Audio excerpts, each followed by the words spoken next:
So I came up with something that I thought might actually work for Rick. Okay. Okay, so this is what I think I could get him out of the house Mhm. for. We're having a party where you get to scroll on TikTok and then show the videos that you like the most to the person sitting next to you, and they won't roll their eyes.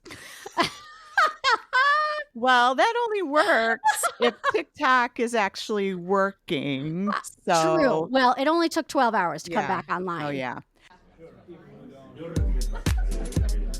Welcome to the Empty Nest Happy Hour podcast, where it's always happy hour because the nest is empty.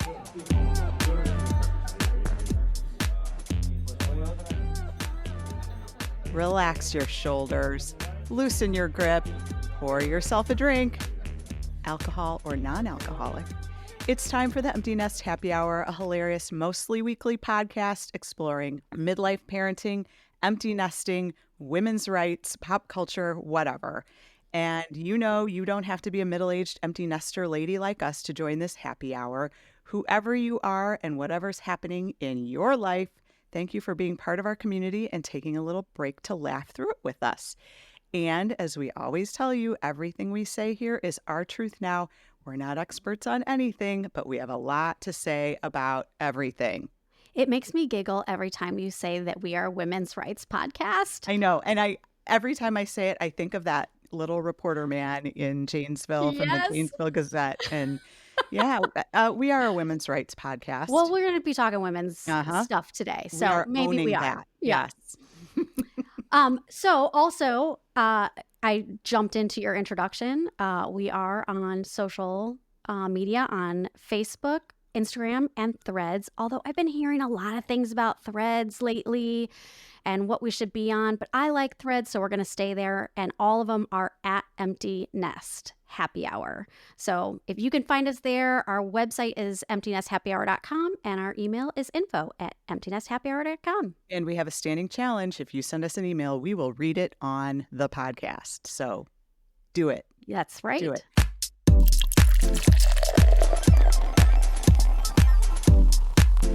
I'm Amy. And I'm Danielle. And what are we drinking this week? Well, it's been a very snowy week, especially in the South. So I decided to look into snow-related cocktails. Now, this is not Southern, but we're going to drink a nor'easter cocktail, which is clearly not Southern, but it is 2 ounces of bourbon, a half an ounce of lime juice, a half an ounce of maple syrup, and then you top with ginger beer. So I'm not doing dry January, so I am actually drinking the drink tonight. And I made mine with a heavy pour of smoked maple bourbon. So I skipped the maple syrup, and it's good. fantastic. Yeah, it's going to get me through the snowstorm or whatever. Right? I saw it snowed in Pensacola, Florida. Mhm. It snowed like 10 inches in New Orleans. That's crazy. It snowed in Charleston. Mhm. It just, there's snow everywhere. And Mhm. we're used to snow and the Arctic temperatures, but Yeah, I can't that's a lot. imagine what people in New Orleans are doing. Right? And I think that it's good. All of that snow will kill all of the bacteria. It'll clean it up a little bit. New Orleans can use a good scrubbing every once in a while. Yes. I was talking to a friend of mine who lives in Houston on Monday, and she works for a university, and she was like, oh, yeah, we're closed through Wednesday for now. She said partly because of the cold weather, Mhm. but they also got some snow. But the cold weather, the low was going to be 36. And I was like, oh my goodness, 36 degrees. The airport closed, everything. Wow. And you don't have that, like, it's colder here than it is in Antarctica right now. So we're used to the cold weather. I mean, it's cold, but Yeah, my goodness, it is cold here. 36 degrees is like, I'm going out without a coat. Yeah, if it was 36, I'd be like, oh, I don't need a coat today. Exactly. We are that time, and it's only January. Yeah. We have a lot of winter left to go. Yes, we do. Oh, we'll get through it. Yes. So what are we going to talk about this week? Well, we actually did get a listener email that we're going to have fun yay. talking about. So Yay, why don't we listener. start off with that? Okay. Okay. So the listener email was, I listened to your latest episode. So they must have listened to it right away because we Mhm. just got the email yesterday, like last night. I listened to your latest episode and have a question. How do you get your spouse to want to socialize? My husband and I have been empty nesters for 3 years, and I really struggle to get him out of the house. I don't want to nag, but I'm frustrated that all we do is sit and watch television. Any suggestions? So that's a good question. I thought about going into a whole like really in-depth thing and looking for articles and how come that is. And then I went to ChatGPT instead. And it was a little more fun. So I thought we would maybe start there, but fully acknowledging we are not qualified to provide marriage advice. No, what So we're we going to say talk is ChatGPT. we're not therapists. We're not experts. Now, I know I've been having, sorry, Rick, to call you out, but he likes to be home. He's a bit of a homebody. And if he had the choice between staying home and going out, he absolutely stays home. My first instinct is to say, just go out without him. Right. Absolutely. And I do that a lot. Yeah. But I also get that you want to socialize with your spouse or like, don't languish on the couch. Get up. Let's do something. Well, one way that we have solved this problem, and I've talked about this at length before, is we don't take the same car places. Right. So we're not like, if we do go, we might go out for dinner or drinks on Friday night. We meet there. And then everyone gets to leave when they want to leave, which takes all of the pressure off of all of it. So that's a smart one idea. thing. So then you can actually be there together, but when somebody needs to tap out, they can do that. And there's no shame in that at all. And especially like on a Friday night, I understand it's been a long week. It's been a busy week. Some people like to wind down by hanging out with their friends and talking and having a drink or two. Some people like to wind down by having dinner and then going home. And so we've figured out how to do that. That's smart. Yeah. That's a good idea. And sometimes we do that, although it kind of depends, I guess, on the situation. Yeah. And a lot of times you guys come from your different workplaces too, which is also helpful because then you can just meet there and head home after that. Yeah. So do you want me to go through some of my ChatGPT I want to hear things? what ChatGPT GPT says. Well, it's funny because I think that as I went through these, I thought, oh, these are so not what we would do, but they were funny. So I did it twice. The first one I asked for ideas on how to get your spouse to socialize more. Okay. So the first one, I think there was 8 of them. There's either 8 or 9 of them. And it said, identify shared interests. So whether it's wine tasting or trivia nights. Yeah, I was going to say that. Yeah. Right? Because then you can do things together and find things that you like. Right. We went to a hockey game last week and I love hockey and he enjoys hockey too. Like it's something that we can do together that we like. And it's something different too than just going out for dinner with right at the same place. With all the same people that you see all the time. Exactly. Exactly. Introduce hobbies. Like I liked this one. Pickleball, which is normal, or gardening groups. I'm like, oh. I'd like to see Rick in a gardening group. I'm like, this is for a man who's like, get your wife off the couch. Gardening group. No, thank you. Okay. Maybe you and Joe could join a gardening group. Yeah, we could do maybe lawnmowers groups. Yes. How straight can you get your lines on your lawn? Start small. Invite a couple or two over for a casual dinner or happy hour. Well, that's what Susie told us. Yes, indeed. Get your couple friends back. Exactly. And the next one was meet up with close friends that maybe you don't see very often, or you've said that you've missed seeing, so you can reconnect, especially when you're empty nesters, right? Because you have that time. Okay, plan together. This is the one I was giggling at. Give them a sense of ownership by involving them in planning. Oh my gosh. Can you imagine either one of us if we were like, Joe, we should do something. What would you like to do? And he'd be like, I would like to sit here at my computer and watch, what are those called? Bushcraft videos. I don't know what bushcraft is. Oh, it's when people go out into the wild and they make little structures and they survive. Oh, yeah, I'm not doing any of that. No. And I would say, well, I want to watch Bravo. And actually, that has become sort of more of a shared activity than it used to be. Yeah, it does happen. You kind of get roped into the drama of it all. Yeah. Rick knows. Yeah. Yeah. I can't imagine you and Rick like sitting down at the kitchen table and being like, what could we do together? What is a thing that we both enjoy? No, somebody has to take the lead. Yeah. Otherwise, you're just stuck on the couch. Yes. So Yeah. maybe you don't have to do that. Yeah. Or you just have to push and do it. Yeah. The other one was frame outings as opportunities to try something new together, like Yeah. exploring a local farmer's market. Again, no That's way. not We're gonna not happen. doing that. No. I mean, Joe and I have gone to the farmer's market together many times, but that's not like, Doesn't feel like socializing. yeah, no. Does Rick bowl? He used to bowl with the guys, yeah. Yeah. But they haven't done that. That league, actually, it started, funny enough, during COVID. And they had Oh, really? the shower curtains around each lane. No way. Yeah. I don't know how much that kept out COVID, but remember all those things All that those were things that we there? did, yes. Wow. So he has his own bowling ball and his Yeah. own bowling bag. He should do that more often, Yeah. too, or find guys to do Yeah. that again. That was fun for him. He likes Yeah. that. And then leverage existing relationships. I don't think we have to go into that. Use their comfort zone. So if they're introverted, opt for quieter gatherings rather than big events.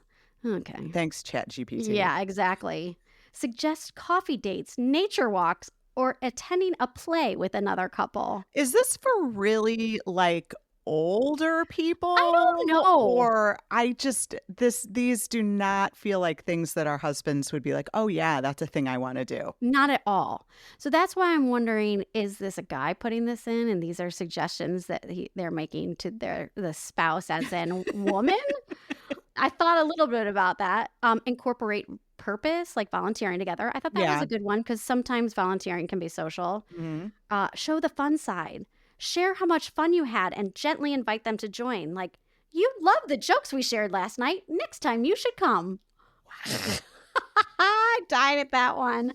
Celebrate small wins. So if they come out just for 20 minutes, at least they came out. Oh, and then you can praise them because it's very important that men get a lot of praise. Yes. That helps them feel good about themselves, right? Oh, just wait. Oh no. And then the last one, or combined socializing with relaxation. I like this one. Host a backyard barbecue with friends. I was like, that's not very relaxing, but at least you're in your own space. Yeah. Yeah. Whoever has to like do the cooking and grill and clean up everything. Yeah. It's not relaxing, but okay. And then make it about quality time together. Okay. So then I asked. That was lame. Yeah. ChatGPT. Give me ideas on how to get a husband as his wife to socialize more. Most of them were the same, but there was a little bit of a spin on it. So appeal to his interests. And this said, sports enthusiast, watch a game together. I was like, this is the lamest. Yeah. Usually I like ChatGPT for a lot of things, but this was not very well. Well, and just super generic. Like, yes. Yeah. Okay. Okay. So the other one was be playful. Like, bet you can't beat me at trivia night. I thought that was the most cliche thing. Or you'll get a different audience to listen to your dad jokes. Which is true. I would like that. That would make me leave the house, that I wouldn't have to listen to the same jokes. Wow. So bet you can't beat me at trivia. Right? So you're making it like. Yeah. Like that seems so fake and like manipulative. Yeah, exactly. Okay. So then it was encourage his confidence. That was the last one. But actually, this is probably the one that our husbands might relate to the most. Everyone always loves your stories. You should come share some of them. Man, do they love to. Yeah. What Liz sometimes says, hold court. Yeah. Yeah. Absolutely. Absolutely. Why is it that men have to be so stroked? I don't know. Right. Just do something. Yeah. So I came up with something that I thought might actually work for Rick. Okay. Okay, so this is what I think I could get him out of the house for. We're having a party where you get to scroll on TikTok and then show the videos that you like the most to the person sitting next to you, and they won't roll their eyes. Well, that only works if TikTok is actually working. So True. Well, it only took 12 hours to come Yeah. back online. Oh, yeah. Right. So that was I could make that work, which Yeah. doesn't say a whole lot, but Well, and then I think about it this way, like you have a husband that you want to do social things. I have a husband that I want to do social things.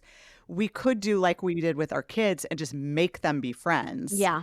But it's harder to do that with adult males than it is with like grade schoolers. Yep. And it worked out really well with our kids for the most part. Oh, yeah. Um, there's a whole. I was listening to a podcast today, and Mel Robbins, who, if Mhm. you're a 50-ish-year-old woman, you know who she is. She has a new book called Let Let Them. them. hmm Mhm. And I've had sort of a hands-off kind of approach to Mel because she's a really big self-promoter, and that always turns me off a little bit. Yep. But the podcast that I was listening to, she really said some smart things. And it was kind of like, if that's who they are, if that's who they want to be, you just have to let them. And then you have to do what you need to do for yourself. Yeah.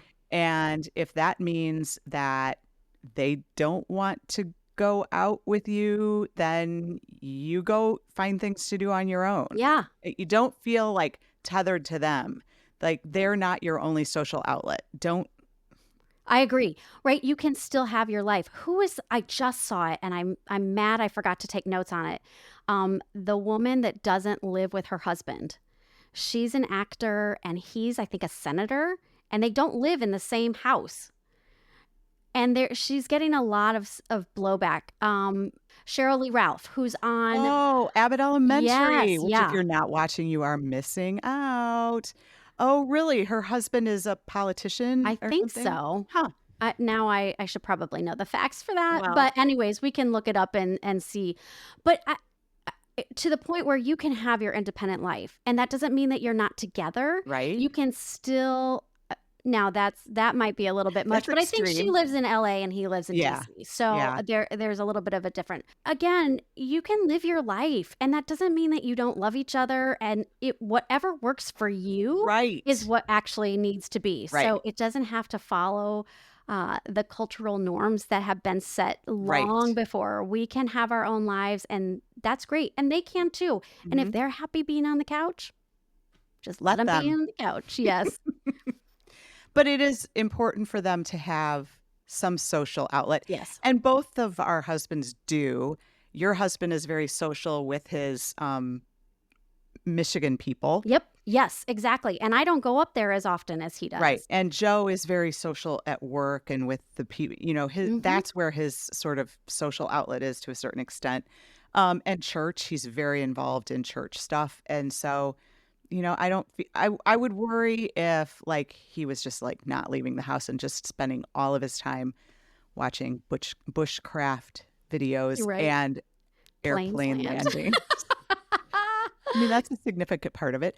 But I also know that I know that I have to have downtime where I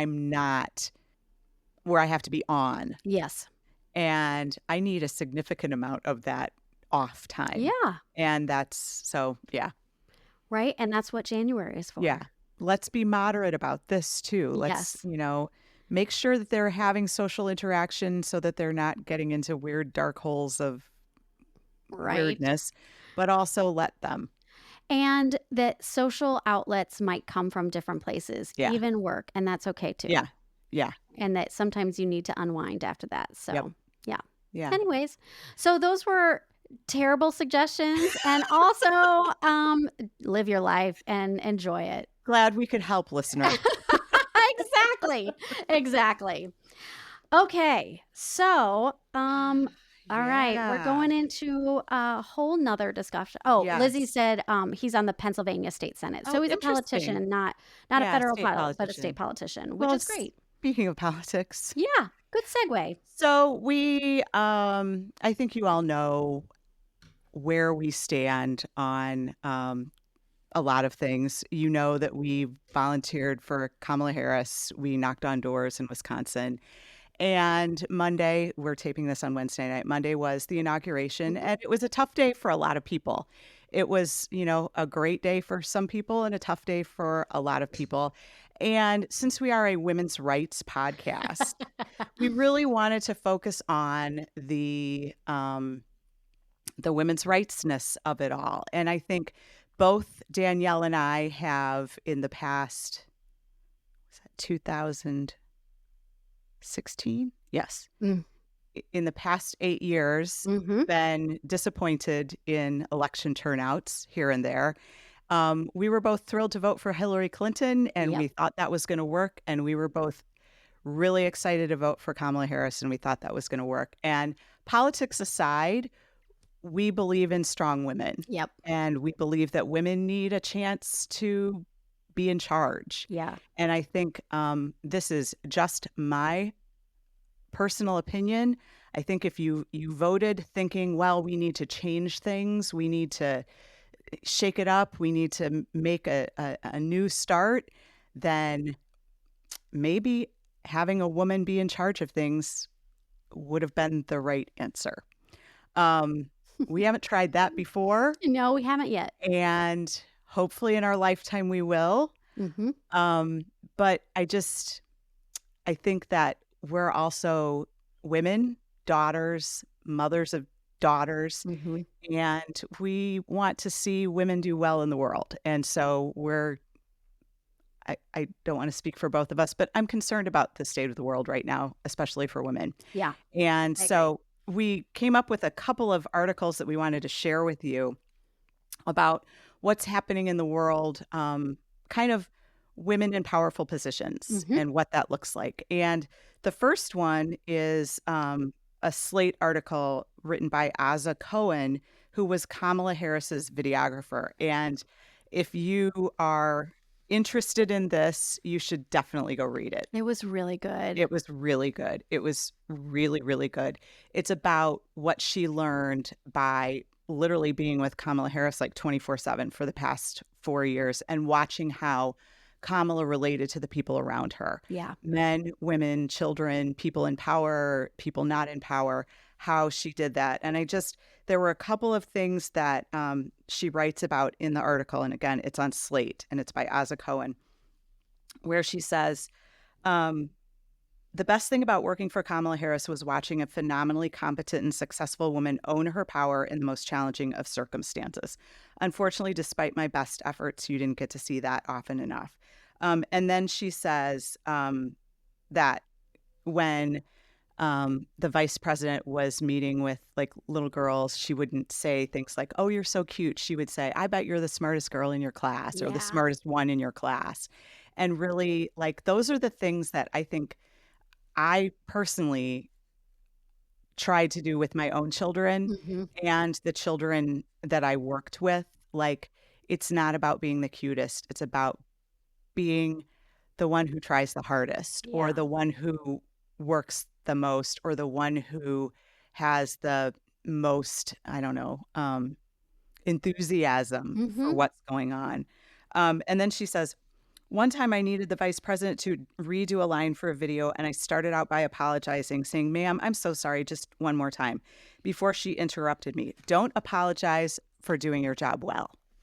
That was one of the quotes that stuck out to me the most. Yes. Because we do, the fact that she can acknowledge that that's what women often do is apologize for inconveniencing someone when they know it's the right thing.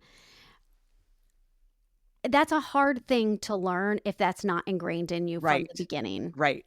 And that level of empathy for somebody who knows how hard it is to ask for someone to redo something Mm-hmm. that's Mm-hmm. inconveniencing them Mm-hmm. is a huge deal. And it serves you well in leadership. Yes, it does. And we need to see more of that. Yeah. That, oh, it's hard for you to relate to me because I'm in a place of power. I'm going to take your perspective, Yeah. which we don't get very often. no, we don't. Mm-mm. So I love that. And then I think finally the thing that I wanted to call out was she talks about how they were at an emergency meeting with local first responders after a hurricane, and 5 men spoke. And the vice president extended the meeting so she could hear from the female fire chief, whose comments proved essential. And I think there's this idea that, whoever talks the loudest is the voice that we hear. Yeah. And maybe we need to make sure that we're talking louder as women. Yes. And we also need to amplify each other's voices. Right. Exactly. It's And really easy to shrink back Mhm. if you get talked over and be Mhm. like, okay, it's okay. So another woman has to call you out because Mhm. it's really hard to step in when you're spoken over. I saw I don't know, it must have been an Instagram post today. And it was a woman who said she was having a meeting with 5 men who she liked, and she was in charge of the meeting. And she said, "Every time you interrupt me, I'm going to bang on the table." Ooh. And she said they had no idea until she did that how often they were talking over her. Yeah. And I think that in a space where you can do that, you need to do it. Yes. Right. Because all you're doing, it's not, if you're calling it out and you're saying, I'm going to do this, especially to people you respect, and then Mhm. it's a teachable moment, Mhm. how powerful Mhm. that has to be. Remember, I am speaking now. Yes. Yes, indeed. So it's not just about Kamala Harris. It's about women being in places where we get to have a strong voice, Hmm. where we get to tell people our perspective. I think Hmm. that's so important, that the world is made up of all kinds of people. And the fact that we basically only have in our history had white men talking for all of us kind of pisses me off a little bit. Fair enough. Fair enough. Well, it's true. So there were a couple of other lines if I can call out. Mhm. It was there's two, and the last one that I was going to call out is a little devastating. But Mhm. when it's Aza Cohen, right? Mhm. When she says her, as in Kamala Harris's intentional, dignified ambition and confidence rubbed off on so many others, just like it rubbed off on me. And sometimes ambition in a woman is a dirty, Mhm. terrible word. Mhm. And we need to not let that be a bad word. We can have ambition and Mhm. want to do more and be more. And just like going out without your spouse, go out, be Right. ambitious in what you want to do with your Right. life, including your social life. And it doesn't matter your political party. No. We need to hear the voices of all women. Yep. We need more of our perspective, whatever it is, Yep. out in the world. We're the ones who, for the most part, are, we're the ones who are bearing children. We are the ones who are raising children with help from our partners, obviously. But we all know that we're the ones that have to figure out where they're going to go to preschool or daycare. Yeah. And a lot of times that's absolutely in conversation with, but we're the ones who, on the day they're born, are thinking, in 3 years, where are they going to go? Or in 6 weeks, when I have to go back to work, Yes. what am I going to do with this baby? Yeah. And so we need to have people who have had those experiences in places of power so that that's in their mind as they're making decisions. Yeah. You're absolutely correct. And that kind of comes into that last quote I was going to read. You Mhm. probably had this highlighted also. As I I walked probably out of the doors of the West Mhm. Wing for the last time, it felt like the door was closing on the possibility of a woman ever leading from the Oval Office. And I feel that. Mhm. Um, even so, I agree with you, but I felt a little hopeless, and Mhm. that's not the right place to be. But twice, Mhm. really qualified people, and that Really qualified. Really more qualified than almost any other presidential candidates ever. yeah, Honestly, exactly. both of them. Yeah, right, But with their experience, but yeah. yeah, right. So I think that there is, how do we continue to raise voices so that there is at least competition within primaries to get women's voices on stages that we need to hear. Right. Imagine if we had an election where it was a Republican woman versus a Democrat woman. Yeah, wouldn't that be Yeah. wonderful? That's exactly what I want to see. And it's Yeah, okay to have different political opinions. absolutely. But we're not getting any, I shouldn't say any female voices, because Right. one of the things I was going to talk about, if you're okay if I pivot and we'll kind of Mhm. come back here. Um, Trump has nominated 5 women for his cabinet. Biden had 12. So Mhm. there is a difference, and I'm not comparing apples and Mhm. oranges here. I'm happy to see that women are part of that. I would like to see a few more that were qualified for the job. And I'm specifically talking about Linda McMahon for Mhm. education. We Mhm. talk about education, and the Secretary of Education's, Mhm. she's a co-founder of WWE with her husband, Vince McMahon. Mhm. She's a major donor. She's the Mhm. chair of the America First Policy Mhm. Institute. So she's been behind a lot of the support. And the idea of basically eliminating the Department of Education is just unheard of to me. Instead Mhm. of making it better, we're just going to Mhm. take it away. It Well, just seems so punitive, mhm. and for the Absolutely. wrong Right. reasons. And I mean, we both work in public higher ed. Exactly.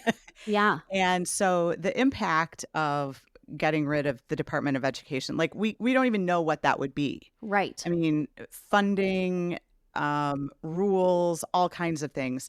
The Department of Education, yeah, uh, there are issues. There Yeah. are issues in any department of, right? And it goes back and forth like a pendulum based on who's in charge.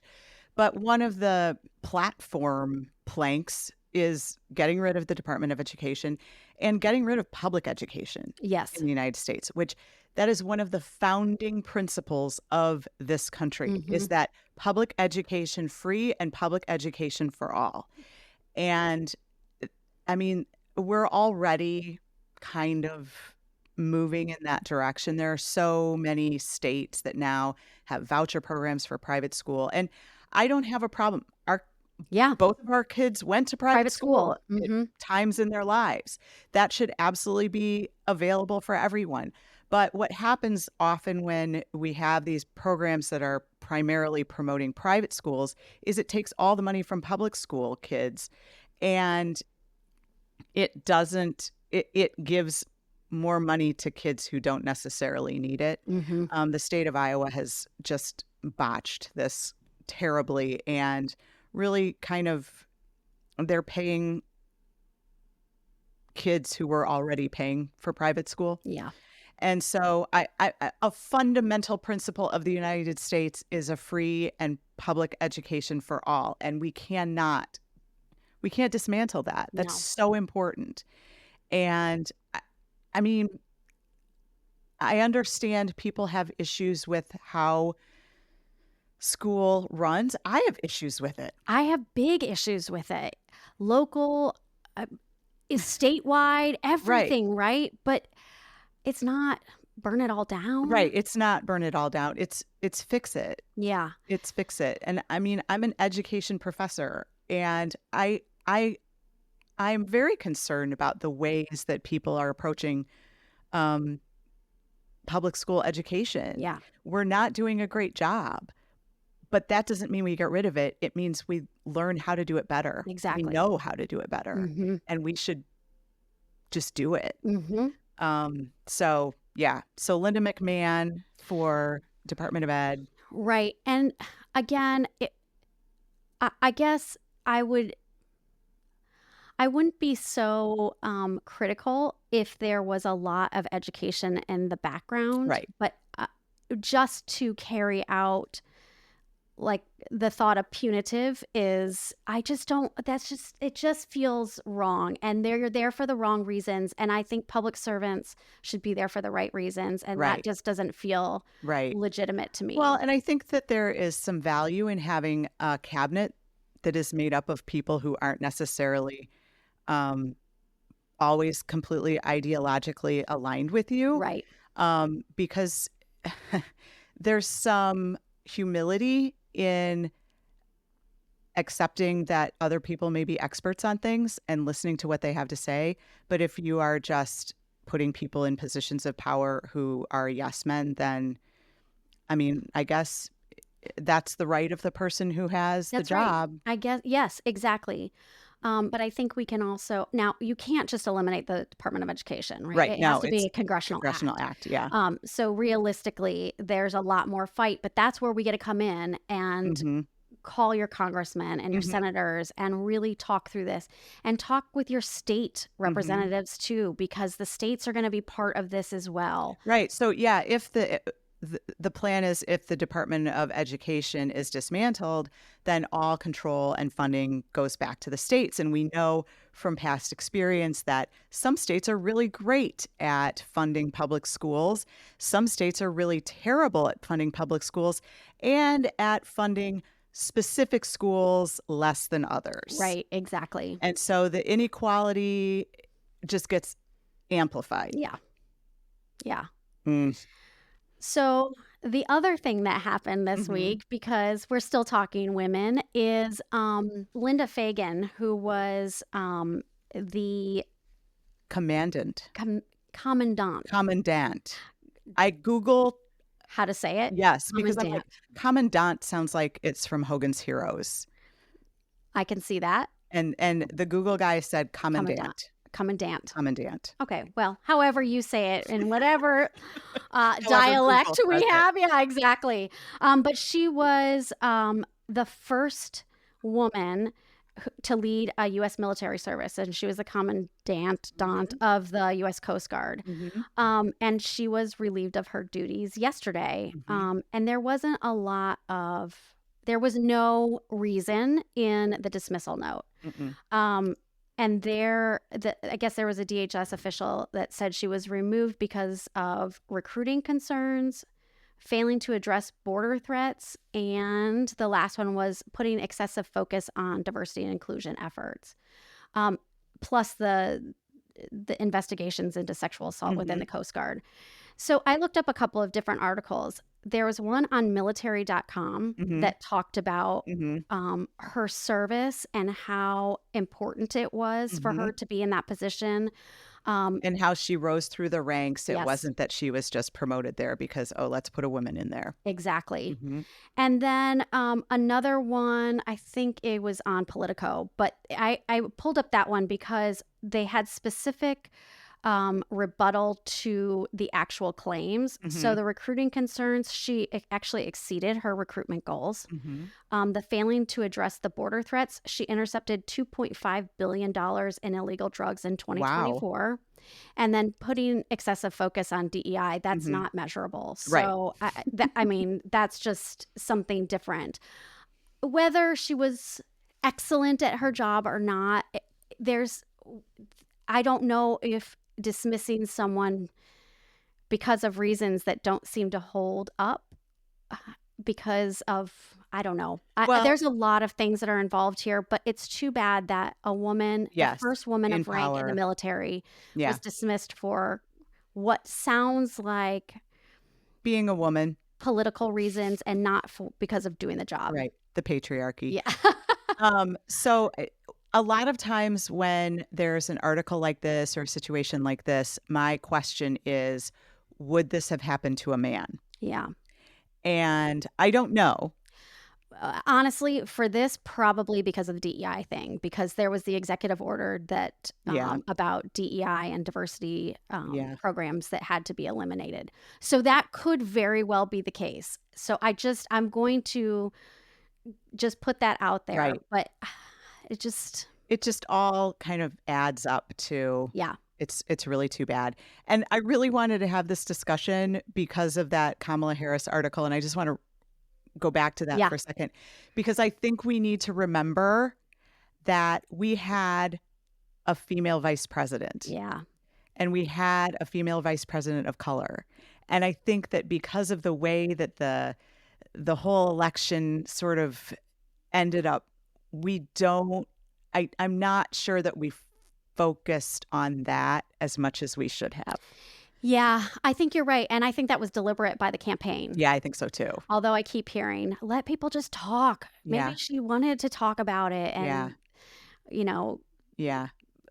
consultants and pollsters have different thought processes. That has nothing to do with this conversation. But Yeah. yeah, yes, we didn't talk about that at all. Right. And in all of the run up to the inauguration and the goodbyes and all of that stuff, I wish we had spent a little bit more time talking about, you know what, we did this time. Yeah. We got this far and we had a viable and successful female presidential candidate. I mean, she didn't ultimately win, but hell, in I don't even know how many days. Yeah. She did a lot Yeah. in that campaign, which she didn't know she was going to do until July 25th or whatever. Yeah. So I just hope that, this is a women's rights podcast. Wait until you hear my rant, and then you're going to be like, Mom, maybe not. Well, yeah, we're going to talk about Bravo later. So it's a specific kind of women's rights. Yeah. We pick and choose. But I think that it was important for us to talk about this together. Yeah. You guys know we use this as therapy. Exactly. And I think that we needed to sort of talk through this. And if these particular political leanings aren't yours, we're sorry about that, but we're also middle-aged women talking about middle-aged women things, and it's all wrapped up together. Right. And we just let's keep amplifying qualified women. Right. Doesn't matter what side Right. they're on, right? Nikki Haley, we Right. amplify her because I might not agree with her on a lot of things, Right. but you know what? She is a leader who is a woman who can stand on that stage and is qualified. Right. So, Absolutely, Liz Cheney. yeah. Yes. Yes. What was her name? Oh, I can't remember her name. The one, Cassie Hutchinson. Yes. All of these people. And, Lisa Murkowski. What's her name? Dianne Feinstein. Well, yeah. Susan Collins. Susan Collins. I mean, Oh, yeah. That's who I was thinking yeah. of. Dianne Feinstein. Sometimes Lord. they don't ultimately make the right decisions, but we know that they're thinking these things through because they're telling us. Exactly. And, it's okay for us to all have different opinions about things, but we want women's voices and women's experiences to be part of the story. Yeah. And call them out when they're not doing a good job. Right. Karen Bass was not present Right. at the beginning of those fires. And I think that it is perfectly acceptable to be critical of that. Whether she was doing it or not, I think that the reality is it didn't seem like it. Right. And you needed a leader to be there. And she is the mayor of Los Angeles. Mm-hmm. And so you can be critical of women, but you can also amplify qualified women at the same time. Right on. So, Okay. anyways. That's the end of the women's rights portion of our podcast. Although I think that some of the other things we're going to talk about do kind of get into the women's rights issues, just not the political part. Right. Exactly. Oh, yeah. Wait, what's next? I can't remember what's next. Well, mine is a rant, I think. Next is Cheers 2. Yes. Well, wait a minute. Not really Cheers 2. It's a rant. You have rant written down in the document. I have a rant today. Mine's a Cheers 2. I have an anti-cheers. Do you want me to go first, or do you want to go first? I'll go first because Okay. yours is going to be a rant. I actually have it scripted out. Okay. Oh, wow. I really mean this. Ooh. Oh. This will It's so be fun. dumb. So I'll do mine quickly. Cheers to giving and receiving compliments. Yeah. I was in the drive-thru at Portillo's, as I am once a week, because I love a Portillo's chopped salad. It is delightful. And huge. And huge. Yeah, it's a 2-day meal for me. Mhm. Yeah. Meals. I have a very specific way that I eat it, actually. I order it. I dump half of it into one container, and then it always comes with 2 little things of the salad dressing. So you don't put the salad dressing on the one half, and then you eat the half with the salad dressing. Top notch. Anyway. I love it. I hope that you have a Portillo's next to you. I don't know if is it just a Midwest thing? I don't know. Used to only be No, Chicago. it is because somewhere on one of my Instagrams, somewhere in Texas, they're like, "Oh, we're getting a Okay, Portillo's." good. Chopped So salad. yeah, Oh, Portillo's yum. chopped salad, so yummy. Anyway, once a week. And at the drive-through at Portillo's, for whatever reason, I don't understand why they do this, but it kind of is interesting because it goes back to what we talked about last week with the loneliness epidemic. Yeah. You order with an actual human in the drive-through Yep. at Portillo's. Even in the most inclement weather, they wear these little like I don't It's even like know hazmat suits almost, how isn't to it? describe it. This little cube that has like clear plastic that they can it's crazy, but they stand out there and they take your order. And the sweet little guy that was taking my order like complimented my nails. Oh, And I was like, that is so nice. Thank you. And actually, Lizzie had complimented them too. I don't know why they were so fetching this week, but whatever. Oh, it's a good color. no, it's because I had them done. Oh. Well, that's not going for your gel nail Right. polish. No. So, yeah, that's right. I had them done last week. Anyway, and I was just like, that's so sweet. Thank you.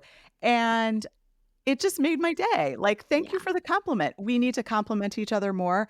And my children will tell you that I'm really bad at receiving compliments. Mm. If someone compliments my clothes, I will tell you everything about that. I bought it at Target. It was on sale, whatever. This person in my department complimented my pants the other day. And of course, I couldn't just say, oh, thank you. They're very comfortable or whatever. I had to tell her they were cheap. They were from H&M. And then she's like, what do they? And then I also told her that I was wearing fleece line tights under them. And she's like, what do they feel like? And so I threw my leg up in the air. I've talked to this person twice in my life. Right? But you cannot take a compliment. You have to share everything about Right. yourself. Mhm. And every time I do that, my kids are like, they don't need to know that, Mom. I'm like that guy, those Geico ads with the people who are, Yes. yeah, Becoming their parents. becoming their parents. Uh-huh. Yeah. I love those They're commercials. so like, Joe loves those too because he feels seen. Yeah. That's right. He probably has the same. I know Rick has had the same shirt a couple of times when they've bought the same shirt. Uh-huh. But anyway, give and receive compliments, and you can receive them however you want. Be gracious and say thank you. You don't have to go into your whole life story and make the person that you've talked to twice in your life feel your fleece tights. You don't have to do that. That's awesome. That's my thing. I do that. I can't help it. That's fantastic. So cheers to compliments. Yes. All and right. easy ones. Yes. Actually, Ed Charlo, who's a guy from Champaign, an older gentleman, he used to be chair of the board of a bank. Anyways, he had these 8 steps to success. And one of the top ones is compliment everybody you meet. And it's just something small, as in, right, we just said maybe you're not the prettiest, but you can find something Right. to... You really lifted my spirits today. Thank you so much. So little things to just lift their spirits also. So The yeah. girls had a kindergarten teacher who was very good about this, and she used it. It was a mechanism, an approach that she used, and I teach my students to do this. It's kind of a positive sandwich thing where you say a nice thing about someone and then you say the thing that you really need to tell them and then you say another nice thing.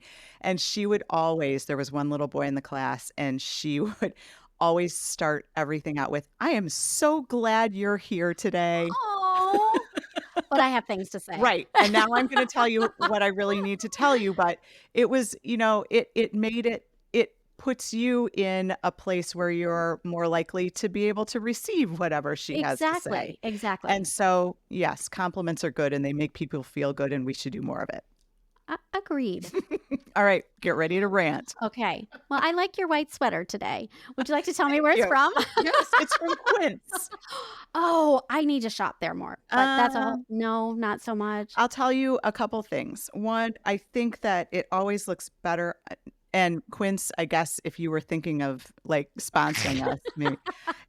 A lot of things look better online than they do when you actually get them. There's a thinness. Stuff is, I will say, I have more than one Quince leather jacket. Their leather jackets are very, very reasonably priced and very good. Cashmere sweaters, That's what Lizzie just put in the Yeah, chat because not she so gets some much. stuff from Quince that Yeah. Cashmere she doesn't love them. Yeah, so Yeah. don't use code ENHH for 20% off at Quince. We're not going to get it. They won't. Maybe for leather.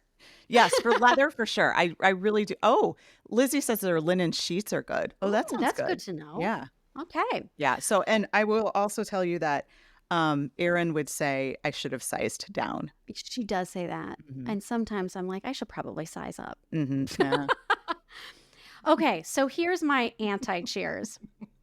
Okay. So this is specific to grocery store executives. Okay. Why is it that every time I walk into my local grocery store, I am forced to use a tank-sized cart? And all I'm going for is like salad ingredients, eggs, and maybe a bottle of Pinot Grigio. Mm-hmm. Not this month. Mm-hmm. And you have to use these giant carts because there's not enough of the small carts. Mm-hmm. So we're new to empty nesting, but Mm-hmm. there are a lot of people that are shopping for themselves or for two people. We don't need giant size carts. Right. You're right. Most people who are at the grocery store, I think, are probably not buying for 1 million people. Exactly. A family of 6. Or your once a week grocery Mhm. shopping. I used to do that, Mhm. and the big carts were great, but I don't do that anymore, Mm-mm. and I have to use that darn thing. And then the stupid handheld ones. Well, first of all, my local store doesn't even have them anymore as an option. I'm not going to ask you where you go. It's okay. Yeah, we'll talk about that offline. I don't think most of the people here would even know Yeah, where that's at. no. But even if you do, they're not very like We'll they totally kill call out your Quince, but we art. won't call out our local The grocery Savoy store. Schnooks. Okay, you're right. Also, You're right. Also, so the handheld baskets are garbage, but they don't even have those as an option. I would take a basket over the dang tank of a cart. Well, you put 2 bottles of wine in one of those handheld baskets, and that's Heavy. yeah, it's heavy. Because those baskets are heavy without anything in them. Mhm. And then they make us go through self-checkout. Mm-hmm. And you have to take that huge cart in there and try to navigate around other people. Uh-huh. And it doesn't work. So if they're going to force us to Uh-huh. do self-checkout because they don't want to pay for staff, Right. they need to buckle down and get us some more small carts. So Right. that is my rant. Right on, sister. I agree. You're right. They don't, and that you're right. That store doesn't have enough of those small carts. No, and I take them if I can find them from outside, from the Mhm. cart corral thing. Mhm. I don't even try to get them from inside because they're never there. Mhm. And also, if you use them and you check out and you can carry the bags out, leave the small Yes. cart Oh my gosh. inside. That is such my pet peeve. Like, I do not want to take a cart outside. Right. You don't have to. If you're using a small cart, most of the time you can Right. put 3 bags. Now, right, some people can't carry heavy stuff, so Right. I get that. Right. And that's why I take it from the outside to the inside, but most of the time you can't even find them outside or inside. Right. Wow. So more small carts at the More grocery small store. carts. And I would say I do not, because of where I am in my life now, I don't mind standing in line a little bit to have someone check me out instead of going through the checkout, which the self-checkout, which 90% of the time you have to have somebody come over and help you anyway. Right. Exactly. Because the computer's down. I'm like, yeah, we've been having problems all day. Right. Yeah. Or, yeah, I don't know. The other day I was at actually that store and I was self-checking and I realized after I did it that I was like literally having like physical, I'm having a tantrum motions while I was Yes. standing there in line because it just wasn't working and the guy had already been over one time. And then what also makes me angry about that is they don't even say anything to you. They just like No. shove you out of the way, punch their numbers in, and then like, you're fine. They don't even like Acknowledge that you're standing there as a yeah, person. it's Yeah. So, yes, grocery store executives need to get it together. yeah. Although they kind of have us stuck, right? That Yeah. we don't have a choice. We have to go through Who whatever they're is it offering. that was decided they were going to get rid of their self-checks? I don't know. Some store I thought was getting rid of them because it was just too Fraught with yeah. And I problems. would think as our society ages, Yeah. and I just read an article the other day about the number of people who will be over the age of 70 within the next 10 years or whatever. And it's shocking. And our whole world, our whole society is going to be sort of catering to them. Right. Or it should be. Yeah. Like those people can't use a self-checkout. No. And they want to talk to somebody. And they should. Yeah. Right? Let them find opportunities to talk because they might be very lonely. And my goodness, I love Rachel. When I go through, I always wait for Rachel because I want to say hi to her. And that for a lot of times is who they're talking to for the day, or the pharmacist, or whatever it is. So yeah, self-checkout has issues. Yeah. Now, sometimes I don't want to talk to anyone. It's nice, but that's an okay. interesting thing, because the Walgreens right here on the corner, I have a very close relationship with one of the people who works there. Not somebody I know, other than she is a person who works at Walgreens, and she is a chatty, friendly I know person. exactly who you're talking about. And I love her. And anytime I have an interaction with her, I tell my kids about it because they love her too. But sometimes I don't want... I know. You just want to have to deal with that. Be anonymous. Yes. And so I think have one self-checkout for, people who need that private moment or whatever. I don't need her. I love her dearly. She's a bright spot in like going to Walgreens. Yeah. But I don't need her to comment on, everything I'm buying. Pads. Yes, exactly. Or whatever. Anyway. Yeah. So that is my rant. And I just had to, the other day, I was just in my feelings. Yeah. And was like, I don't want to take the take. You. And I had to, because it was just enough that I couldn't carry it in my arms. Think of the last time that I like kind of filled one of those big carts. And no, I don't do, even at Target, I'm not doing that anymore. Yeah. So unless I'm getting pillows because we're having like company. A space heater box that are big. Or something. Yeah. So, okay. Anyways, so that's it. Grocery store people, let's think about that. And you know what? If more women were in leadership positions in the grocery store industrial complex, people would think about that stuff. Probably. Exactly. I wonder who the first person was that thought, hey, you know what would be really great if we had a seat for children in the grocery cart? Seriously. And whoever decided to get the little grocery carts for the kids. The car ones? Well, the car ones were okay, but the ones that they get to push by themselves, no parent wants that. No mother wants that. It's mayhem. Yeah, it is. Oh my God. No, I have to tell you a funny story. Ricky's going to kill me. And we're probably getting close to our time, so I'll make it quick. Okay. I took the kids to Target the other day before school started. I took them out for lunch, and I took them to Target to just load up on what they needed, whatever it was. And Ricky decided to be a 5-year-old kid again, and he was picking on his sister. And I was like, my God, take the cart.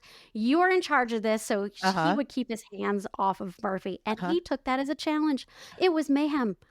Oh, he was running into things just to get a rise out of me. Wow, Ricky. There wasn't very many people there. And I was like, Murphy, do you want to know what it was like raising Ricky? This is it. He was just a wild child, and it reminded me of when he was in kindergarten and the kid couldn't sit down, and he was always trying to get a rise out of someone, just like his father. I ran into him. Emma and I ran into him and his friend at Costco. They went there for lunch. Yes, they did. Because that's what we do, apparently. Okay, so sorry, Ricky, but I'm going to call you out on that one. You were mayhem. It was too much. Good job, Ricky. Bravo winners and losers. I'll go first on this one. We have a lot to choose from this week, I think. I know. It's a dark time on Bravo right now. Yeah. You watched last night? New York last night. New York, yeah. That was a lot. Go ahead. Because I'm going to add one to my winners. So my winner is Vanita from Southern Charm. Poor girl. She was having a great time. A little overserved. Thought she had superpowers. Forgot how to swim when she jumped in the pool. May have had to have somebody jump in after her, but she looked at the camera and she was like, it happens. not my best day. And I was like, you know what? This is real. Yeah. I get that. And Yes. so she's my winner for just, brushing it off. And she was having a great time. She was. I'm glad she didn't drown, but Yes. that happens. Good for her. Right, you're having a good time, I guess. Yeah. My loser is Kyle from Beverly Hills. She needs to stop with the fake crying and the storming out. It's performative. I don't believe it. Mm-hmm. These women have to cater to her so they get camera time. Absolutely. And they don't want to do it, and they don't believe it, and it's not good. And I don't even want to watch Beverly Hills anymore because of it. Yeah. I would watch the Sutton Garcelle and Jennifer Tilly show. Yes. And Bose.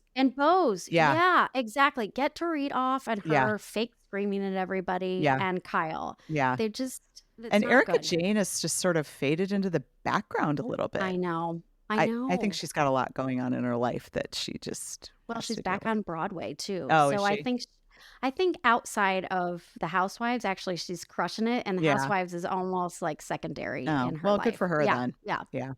Well, I have 2 winners and I guess 4 losers. Ooh. And I'm going to add a winner. The Real Housewives of New York last night was crazy. It was and it was the season finale. Yes, and it was, Andy Cohen would say, an explosive episode. Yeah. And I religiously read Brian Moylan's recaps in Vulture, and we were all waiting all day because it didn't come out until much later than it usually does, because it was a hard one to write about. And I think he did an amazing job of really talking about a sensitive issue, which was sexual assault, in a respectful way. Okay. It was a hard episode because there was a lot going on, and it was hard to know. And mics were on. There was just a lot of chaos, and he did a really good job of being respectful of all of the people who were involved. And it would have been a really hard recap to write, because a lot of times it's just crazy chaos and people doing weird things, and it's all sort of lighthearted. This was not lighthearted at all. And so he's a winner, Brian Moylan in Vulture. That's a good one. Yeah. I only get his Institute ones, which is like every 2 weeks in the recaps, but I need to go and read that one. Yeah. It's totally worth the read, because the whole thing was, there was a Bryn issue and an Uba issue, and he calls both of them out because they both had problematic behavior. Bryn has an interview in Rolling Stone today. Yeah. Doubled down on because everything. She's a PR person. Exactly. So my winners, in addition to Brian Moylan, who's not actually a Bravo person, but he is part of the Bravo sphere, are Craig Conover, who saved Vanita when she jumped in the pool, and then couldn't remember if he'd ever been a lifeguard before. Yeah, that was Craig at his finest, right? I think I could have been. I don't remember. No, you weren't. But you were like, should I lie about it? Yeah, it was so fantastic. I mean, he just jumped in that pool, and I'm not sure that we've ever seen anybody save someone's life on Bravo before. But he definitely did. He definitely did. So he is my winner. My second winner, let's say second place, is Ray Huger on Real Housewives of Potomac. Because in a very off-brand sort of scene in Real Housewives of Potomac this week, Ray, husband of Karen, the Grand Dame of Potomac, and Gordon, husband of Mia, sat down for a meal together, which they prayed before they ate. And then Ray did some serious work getting Gordon, or G, to answer a bunch of questions that have sort of been out there all season. I fell asleep in the middle of that. I need to go back and watch it then. I fell asleep at the end. Okay. But it was really interesting. It was just interesting to see these 2 old men having lunch together. Right. And fist bumping when they both decided to order dessert. See, they are showing us how men socialize. That's exactly right. Exactly. It was so cute. It was so sweet. And Ray did some digging. Emma and I were talking about it. She said it was kind of like Lisa Vanderpump's husband, how he would kind of Oh, get in the yeah. middle of things. Ken. And and so it was cute. My losers are anyone named Whitney or Kyle in the Bravo sphere. Yes. So last week, my perpetual loser is always going to be Whitney Sudler Smith, who is 56 years old, too old to be acting the way he acts on Southern Charm. And we all know he's a producer, so whatever. Yep. Just produce it, don't be in it. Yep. Okay. But last week I said Whitney, and it was unclear whether I meant Whitney from Southern Charm or I meant Whitney from Real Housewives of Salt Lake City. This week, I'm saying both of them are losers because Whitney took a fun, I don't know if it was fun, but a game that Heather Gay came up with where they were it was like a burn book. They were going to take all of their grievances with each other and get rid of them. Whitney, whether she's dumb or manipulative, it's sometimes hard to tell which. Yep. Took the game in a whole different direction and reopened a whole bunch of shit with Lisa. And it was bad. So Whitney and Whitney, losers. And then Kyle and Kyle. Now, Kyle Cook on Summer House is not actually on our screens right now, but I have had enough experience watching Kyle to know that he's probably doing something shitty somewhere. Yeah. And then Kyle Richards for all of the reasons that you stated earlier. Man.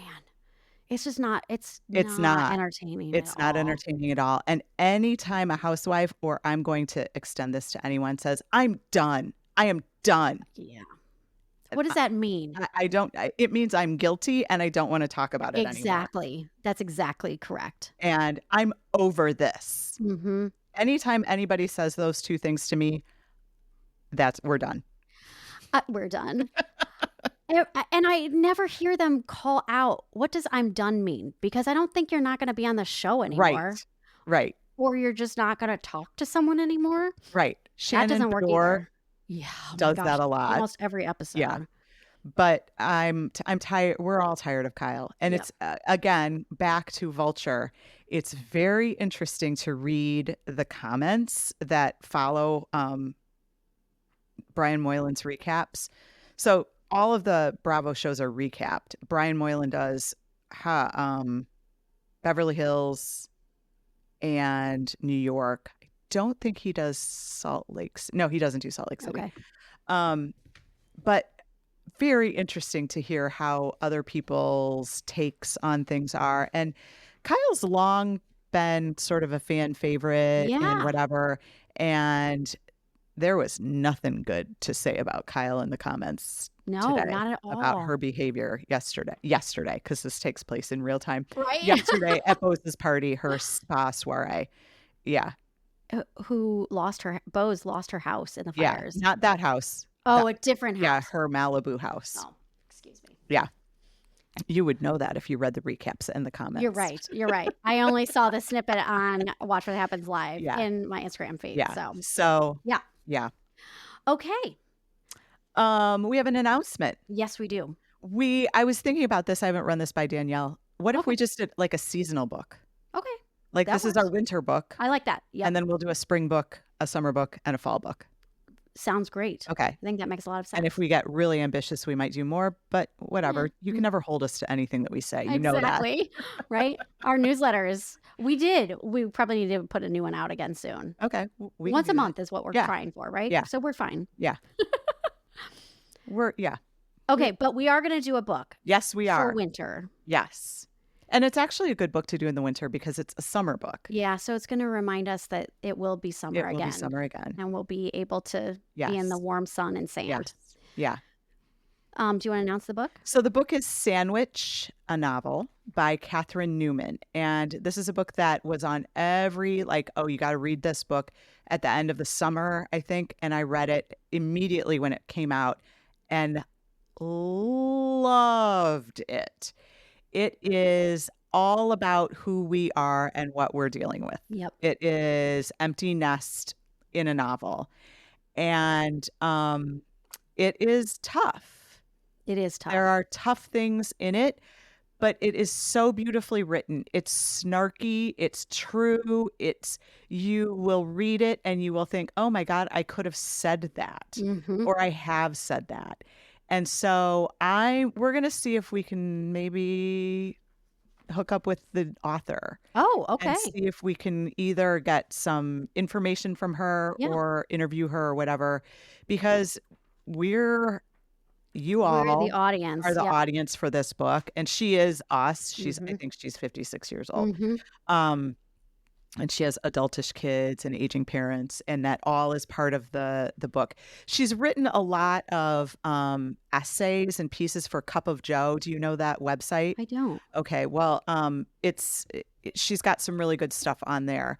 So it's Sandwich by Katherine Newman, and you tell We're going to yeah. discuss it on our February 25th episode. Okay. So you've got a month to read it, to find it, to read it, to get it from the library, from Libby, from wherever you get your books from. You've got a whole month to read it. It's not the longest No, book, it's not. actually. No, it's a quick read. Yeah. And right, I think I finished it in 2 days. Yeah. So it's very good. There are some difficult conversations. Mhm. There's it's snarky, yes, but also it deals with some trauma from things that you decide when you're younger and then you don't talk about it with your spouse. Things that we deal with as adults in this, right, your aging kids and aging Right. parents. Right. And that's why it's sandwich, because we're the sandwich generation. Yeah, and it takes place in Sandwich. Yes. I Maine? can't, Maine's somewhere. Yeah. But a coastal Yeah. beach town. So Yeah. So we will talk about it on February 25th, but we want you to read it with us, and we want you to send us your questions, your comments, your whatever you are feeling as you read it. We want to know about it because we really want to have a good, deep discussion about it, like we did when we read The Women. Yeah. That was a good discussion, and we want to know what you think. Yep. We think I'm not sure that there is a book that is better suited for the people that we're trying to talk to right now, the people that are in this empty nest community. So we hope that you will read along with us and that we will all enjoy it together. Yes, indeed. Because there's a lot of books that are out right now, but this is a good one. And if you haven't read it, or if you have, I will probably reread I'm going to read it again. just Yeah, to make absolutely. sure that I see the subtleties and Yeah. not just the plot Yeah. it is. So Yeah. anyways, yeah, that's it. All right. So I guess we made it through another show. Yes, we did. Whew. We talked a lot. Aunt Lizzie will edit us down. Well, thank you all for joining us once again on the Empty Nest Happy Hour. Thanks to producer Aunt Lizzie. Thanks for your manicure tips too, Liz. Don't forget, you can contact us at info@emptynesthappyhour.com. We'd love to hear how you're dealing with your empty nest or just your drink recommendations. Follow us on all the social media and rate, recommend, subscribe on your favorite podcast app. And go out there and compliment someone. Yes. Enjoy your day. Let them compliment you back. Yes. And just say thank you. Yeah. Don't tell them where you got your fleece and how much you paid for them. All right. We'll talk to you guys again soon. Cheers. Cheers.